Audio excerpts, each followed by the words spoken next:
Всем привет! Это одно из серий видео про покупку своего жилья в Польше. Здесь я рассказываю и показываю весь этот нелегкий и сложный процесс именно по нашему опыту, поэтому приятного просмотра. Мы живем в Польше уже 4 года, и, конечно, все это время мы хотели купить себе жилье. Но просто были слова, да, это все просто было на словах. И, наконец-то, эти слова перешли в действие. И вот спустя 4 года мы начали предпринимать какие-то шаги. К слову, мы уже нашли жилье для себя, которое мы выбрали и хотим купить. Но перед этим мы, естественно, смотрели другие варианты. Чтобы вы понимали, нам не пришлось смотреть десятки вариантов. Мы посмотрели всего 2. И третий вариант, который мы посмотрели, это как раз-таки тот дом, который мы выбрали для себя. И все это у нас заняло 1-2 дня. Вот так быстро мы нашли то самое жилье, остановились на нем и больше искать не будем. В прошлом видео я как раз показывала эти 2 варианта, которые мы смотрели, с ценами, с планировкой. Можете зайти, оставлю здесь сверху напоминание. Можете зайти, посмотреть, кто еще не смотрел. Я также делюсь нашей историей в своем Инстаграм. Инстаграм я сейчас создала новый, у меня новый аккаунт, поэтому обязательно подписывайтесь. Кто у меня был подписан на старый мой аккаунт Инстаграм, обязательно заходите в новый. Я ссылочку оставлю в описании под видео. Буду рада видеть вас у себя в Инстаграме. У меня там отдельный кружочек «Актуальная покупка дома». Там тоже можно будет посмотреть нашу историю. Я уже говорила в прошлом видео, что мы нашли жилье. И многие в комментариях, я читала, писали, конечно же, говорили, какие мы молодцы, и поздравляли нас с этим. Но многие писали, смотрите, чтобы инфраструктура была, близость к садику, к школе. Поэтому в этом видео я вам покажу не только дом, который мы выбрали, но еще и инфраструктуру, да, где он находится, в плане, что рядом, какая доступность. Так что, думаю, будет очень интересно. Я думаю, будет разумно, прежде чем показать дом, который мы выбрали, рассказать критерии, на которые мы опирались, что для нас было важно при выборе, что должно было быть обязательно, а что, например, не так важно. Досмотрите обязательно до конца, потому что в конце я расскажу про стоимость, сколько в итоге выходит по цене дом, который мы выбрали. Итак, что для нас было важно при выборе своего жилья? Первое – это, конечно же, инфраструктура. Особенно она была важна для Влада, хотя Влад часто на работе, и как бы с детьми занимаюсь в основном я, и мне должно быть это важнее, так как я вожу там детей на какие-то занятия, садик, школа. Но, как ни странно, для меня больше было важно именно сам дом. То есть какая планировка внутри, чтобы он был просторный, удобный, наличие там санузлов и так далее. А Владу больше важна была инфраструктура. Обязательно, чтобы садик, школа были в пешей доступности от жилья. Чтобы какие-то магазины, не только продуктовые, а и магазины, где можно, например, купить вещи, такие как Пепка, Сенсей, так как мы часто детям покупаем именно вещи там. Росман тоже, да, какой-то там медиаэксперт, например, чтобы все было поблизости находилось. Возможно, желательно, чтобы был общественный транспорт. Общественный транспорт, хоть мы и не катаемся на нем, но чтобы, возможно, да, когда-то пригодится, дети будут ездить на какие-то свои занятия самостоятельно. Так что это было, конечно же, такой большой критерий, на который мы опирались. Я вам рассказываю, гуляю здесь у нас в Кельчеве по частному нашему сектору. Рассматриваю дома. Надеюсь, я не одна такая. Я когда гуляю, то все время смотрю, рассматриваю все вокруг. У кого какой дом. Конечно, в дворы я не заглядываю, но просто интересно даже чисто, как дизайнерски это все выглядит. Ну и прикидываю для себя, например, в таком доме я бы жила, а вот в таком, например, не жила бы. Очень интересно. Вот смотрите, одноэтажные вот 2 домика, да, похожие. Вот примерно такие домики мне нравятся. В таких бы я жила. Двухэтажный нет, но вот отдельно стоящий дом без соседей со своей территорией небольшой. Супер, то, что как раз хотелось бы, но, к сожалению, мы такой дом не можем пока что себе приобрести. Далее, сам дом, квадратура. Так как у нас семья большая, нас 5 человек, 3 детей, то минимум 3 спальни, чтобы было, плюс гостиная с кухней совмещена, чтобы была просторная гостиная, так как мы 90% времени проводим именно там и хотим в гостиной поставить, мечтаем о каком-то большом диване, чтобы все поместились, и гости, если придут. Чтобы было обязательно 2 санузла, какая-то гардеробная или прачечная, в общем, какая-то кладовка, где можно все барахло хранить, чтобы был свой огрудок, своя территория. Ну, хотелось бы, конечно, побольше, да, но даже какой-то небольшой огрудок или средний мы тоже были бы этому довольны. Домики очень похожие в таком стиле, как наши, тоже из крыши выпирает как бы 2-й этаж, чтобы на 2-м этаже потолки были не такие как бы скошенные. Это тут в Кельчеве, в нашем частном секторе. Интересно так походить, посмотреть, как люди облагораживают вокруг дома, чтобы, например, взять какие-то идеи и сделать у себя, например, так же, к примеру. Да я уже прикидываю тут ремонт, что будет перед домом, что будет сзади дома. Уже мечтаю.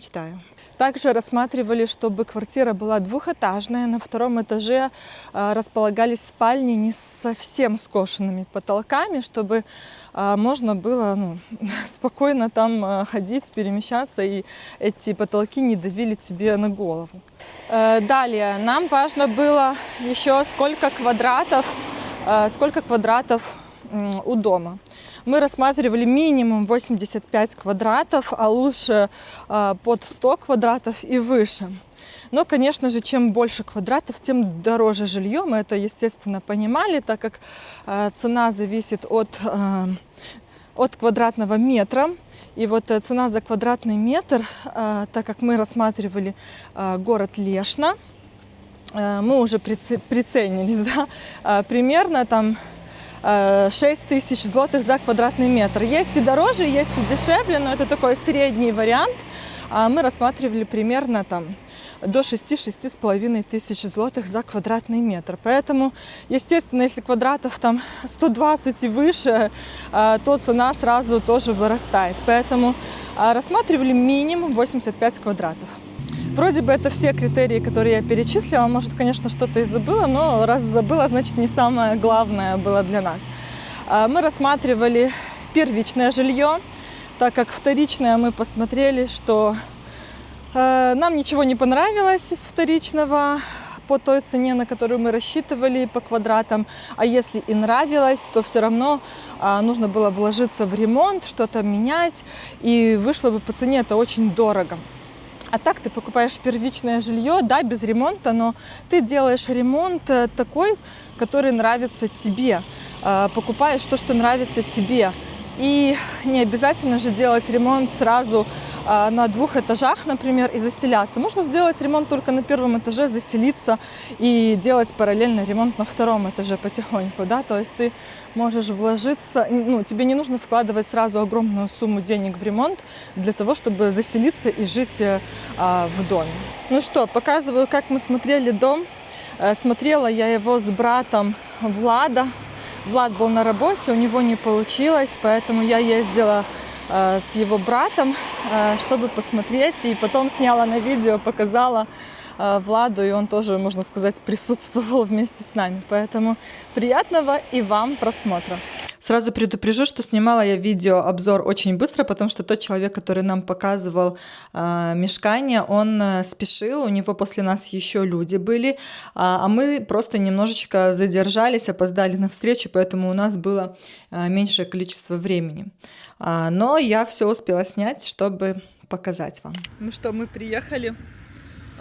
Я уже приехала с Марком посмотреть домики. Вот, видите, они еще не закончены. Это уже прямо в Лешно городе практически. Здесь квадратура побольше, 98 квадратов, 3 спальни и зал с кухней совмещенный. Ну и 2 санузла на первом этаже есть, на втором этаже есть. Огрудок тоже есть. В общем, сейчас будем заходить, смотреть. Przychodzimy. Temat załatwiony, nie? Op. Przedpokój. Następny. Przedpokój. Wchodzimy. Stół jadalniany. Jeszcze raz to stół jadalniany. Tak. Jadalnie. Coś w tym stylu. Kuchnia. Kolejno. Sofa, telewizor i wejście. Tak. Tu łazienkę i tutaj mam wódce i tutaj miejsce na osprzęt od pompy ciepła. Ага. Такая гардеробная. I góra. Idziemy? Idziemy. Так, сейчас я посмотрю. А это душ, да? Или только туалет? Tu toaleta. А душ может тут быть? За мало. Не, ну вообще вывод есть воды же, да, для душа? Ну вот есть воды, но ты сюда не поставишь его. Слишком мало места. Nie, to jest wygląda tak, że się na samą toaletę położył. Jak macie tutaj ten cykl dzienny, nie? To toaleta, a dużo łazienka do góry, nie? Так, окей. Zapraszam. Ладно, дальше. Ого! A musimy się jakoś Trudno. stykać. Dobra. A chwilę niech pani poczeka, czy... Czekaj. Подожди. А, Mokre? Nie, słuchaj. To no, zapraszam. можно? Так, Zadowolone, więc... Dobra. Teraz tak. сюда. Największy pokój? Самое большое. Około 14 m2. Самая большая комната. Там 5 минут до сна? Nie, tu. Tutaj. Ocieplenie 30 wełną. Теплый пол, да? Podstawowe. Podgrzewanie podłogi też będzie. Tutaj do góry też mam ogrzewanie. Okej. Góra, dół. Nie, pompa ciepła najbardziej wydajne, nie? Łazieneczka. Bardzo duża. Czysta, bo bez pieca gazowego, bez niczego, nie? Także macie przestrzeń czystą, zagospodarowanie. Aha. Prysznic. Mamy Aha. umywalka. Tu jest, przepraszam, tu jest umywalka. Tam mamy grzejnik, wódce i tutaj mamy pralkę. Ага, пралка здесь. Najniższy. Короче, здесь все можно поставить. Так, еще одна комната. Ну, большая. Здесь везде теплые полы, да? Потолок высокий. А это все будет зашиваться же, да? Да, будете зашивать. Ты со кем говорил, что будет не чухает. А co odnośnie poddasze? To będziemy mieli. Czy to będzie zamknięte, czy to będzie... Oczywiście, no, jakieś ściany są i sufity gotowe. Nie, chodzi mi o to, że tam będzie... No, tak się mówi, że tak niby pokój, ale pokój taki techniczny, czy nie? Tak, jak pan ta przestrzeń jest, ale my nie mamy tej podłogi, nie? Bo my na podwieszony sufit kładziemy wełnę, nie? Okej. I tak naprawdę może pan się poruszać po belkach tylko, nie? Rozumiem, Żeby rozumiem. Należałoby to albo u nas zamówić wybicie, kosztuje to 5,5 tysiąca złotych, nie? 5,5 tysiąca Tak, wybicie tej podłogi, To się żeby... zrobisz od razu. Dobrze, nie ma problemu. Albo sobie w przyszłości samemu to zrobić, nie? Właz oczywiście jest, nie? Здесь будет лестница, да? На чердак.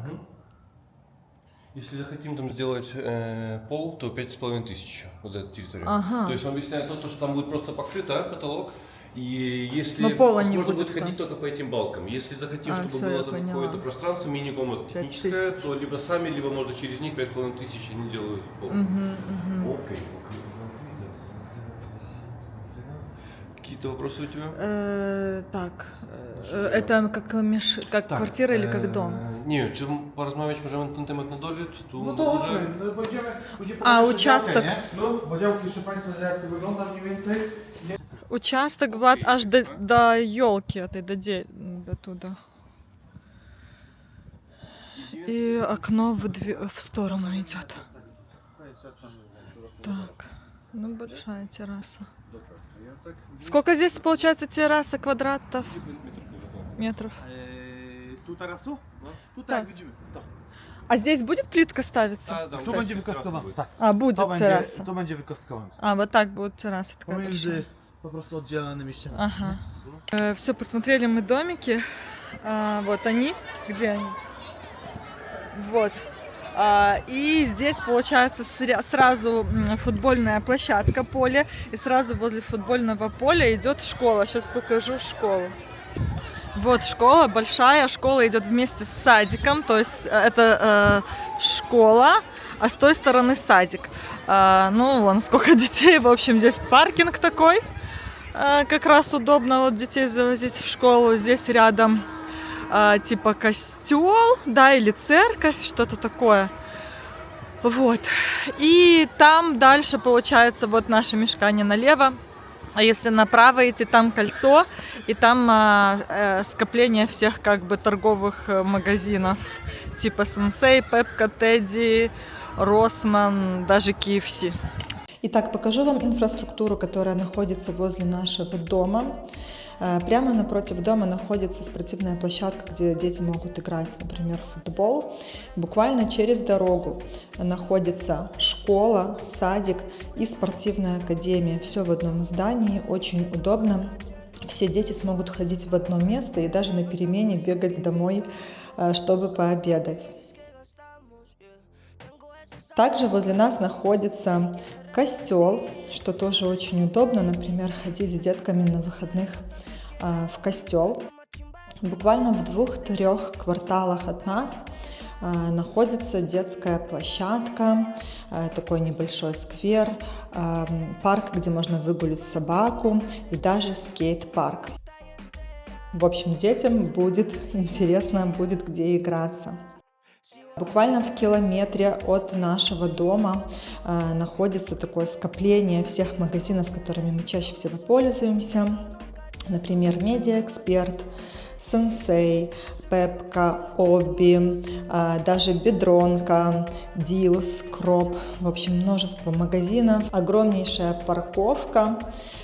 Все в одном месте, и даже рядом находится KFC, куда тоже можно на выходных сходить с детками погулять.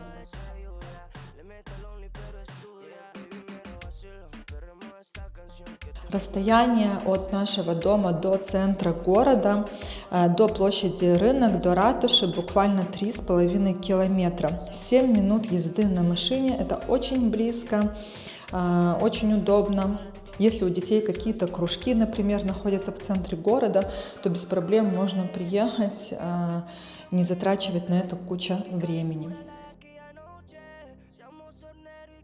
Инфраструктурой мы довольны на все 100%. В принципе, это нас и привлекло больше всего в выборе жилья. Ну что, самое интересное, сколько же все-таки стоит этот дом? Да, возможно, он не такой большой, как хотелось бы, но я уже говорила, чем больше дом, тем дороже. Этот дом стоит 540 тысяч злотых. 10 тысяч злотых нам скинули. Поэтому для нас этот дом стоит 530 тысяч злотых. Мне кажется, очень хорошая цена, учитывая, что находится он прямо в городе. То есть не нужно ехать, все рядом вокруг находится. Все нужные магазины, инфраструктура я вам уже показала. Так что я думаю, вы сами прекрасно увидели, что расположение реально очень классное. А теперь напишите, пожалуйста, в комментариях, как вам. Стоит ли этот дом этих денег, учитывая еще локацию его, или все-таки дорого? Есть 2-3 примерно момента, которые я бы хотела исправить в этом доме, которые мне не очень нравятся, но это решаемый вопрос. Конкретно, что мне не нравится и что бы я хотела исправить, и как я вообще представляю внутри, как все будет. Например, все это я расскажу уже в другом видео, какие дальнейшие шаги мы планируем делать, бронирование, например, да, сколько будет стоить бронирование, все расскажу в следующем видео. У себя на YouTube-канале я создам отдельный плейлист, где будет серия всех видео про то, как мы покупаем свое жилье в Польше, берем ипотеку. Я думаю, многим будет полезно, так что вы можете заглядывать в этот плейлист и смотреть такой мини-сериал про наш вот этот, возможно, не легкий, а возможно и легкий путь. Каждому из вас также хочу сказать огромное спасибо, что оставляете комментарии. Особенно под прошлым видео очень много комментариев, очень большая активность была. Многие делились своими историями, как они брали ипотеку. Поэтому для нас каждая история тоже очень полезна. Спасибо вам большое. Но оставайтесь также с нами. И до новых встреч. Всем пока-пока.